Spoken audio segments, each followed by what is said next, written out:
দীর্ঘদিন যাবৎ আমরা কারাপুরবাসী অনেক নির্যাতিত হয়ে অনেক কিছু থেকে বঞ্চিত হয়ে পড়ে আছি।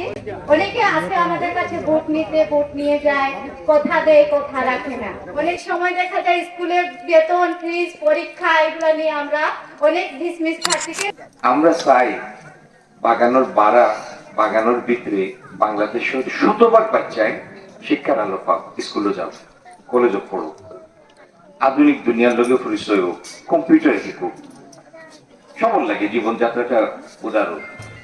আর যে বাগানোর ভিতরে রাস্তাঘাট, অনেক বাগানোর কথা আমি জানি, বাগানও উৎসাহী হয় না ভিতরে রাস্তাঘাট করার লাগে, কিন্তু রাস্তা আমরা করবো ইনশাল্লাহ।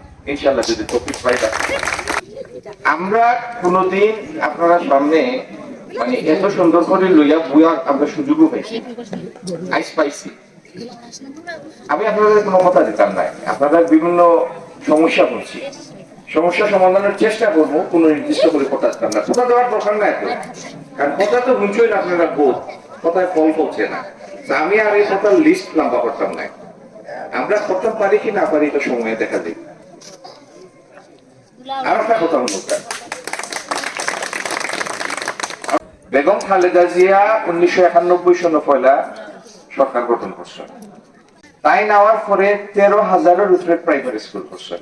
লক্ষ্য আছে বিশেষত মেয়েরা শিক্ষার 100% মেয়েরাই যেন শিক্ষার আওতায় আনেন। তাই শিক্ষার বিনিময়ে খাদ্য কর্মসূচি চালু করছিলেন, যাতে অভাবী পরিবারের পুরি যদি স্কুল পরিবারে না পাঠায় যাতে পাঠাইলে যেন সরকারের উল্টা এই পরিবারে গম বা চাউল দেয়, ওটার লাগি শিক্ষার বিনিময়ে খাদ্য কর্মসূচি চালু করছে।